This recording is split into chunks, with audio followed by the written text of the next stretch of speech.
Now, back to the Mike Smith Show.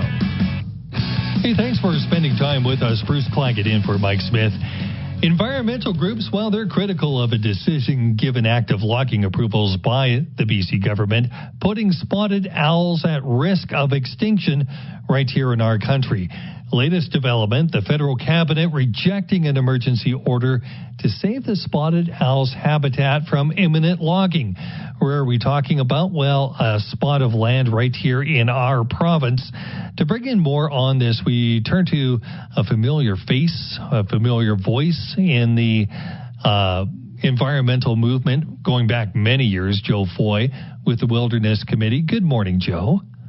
Morning. You know, when I see this and I first heard about it, well, not first heard about it, but first heard about it in recent years, I thought, spotted owl. Boy, it's been a long time since we've talked about that. But we do have a habitat at risk. Where is this? My understanding, the Fraser Canyon?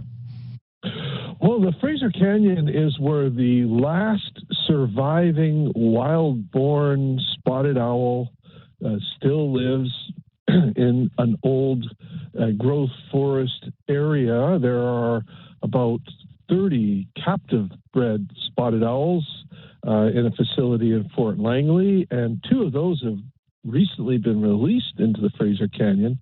But spotted owl habitat in Canada exists in a larger area here in southwestern BC, sort of from Lillooet to the U.S. border and from Manning Park to the shores of Howe Sound.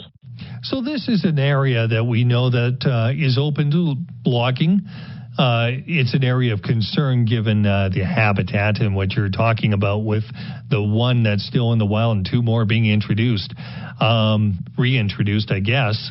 When you start to talk about action and the tools that you can use to stop any sort of logging, you turn to the environment minister, the federal environment minister. That minister makes a decision. Then the federal cabinet comes in, and what happens? Well, the federal cabinet has recently decided to decline the federal environment minister. The minister, Mr. Guilbeault, had requested from the cabinet, this is how the species at risk law is put together. Mr. Guilbeault went to cabinet and asked for an emergency order, which would have given him the power to protect habitat here in BC, and cabinet refused that. And that's a real gut punch, because the BC government has continued to issue logging permits to the very rare remaining old growth forest habitat that we're going to need to bring this species back from the brink. If that logging does go ahead and the permits look like it probably will at some point, what action is left? Where can we go? Where are you going to go? I know that you've been involved in protests in the past. Are we looking at that as a course of action? Well, the Wilderness Committee always works within the law and will continue to do so, but we never give up. We never, ever give up. And so we'll continue to go out to places where the province has permitted this kind of logging, that is logging of critical habitat of this highly endangered species. And we'll continue to legally protest, to legally go to media, including international media, as we seek to essentially embarrass the government into doing the right thing. Canada's made a lot of promises in the international world about efforts to protect biodiversity, endangered species, but this recent decision by the federal cabinet, puts a lie to that, really, and so we want to turn the light up on that. What the hell happened?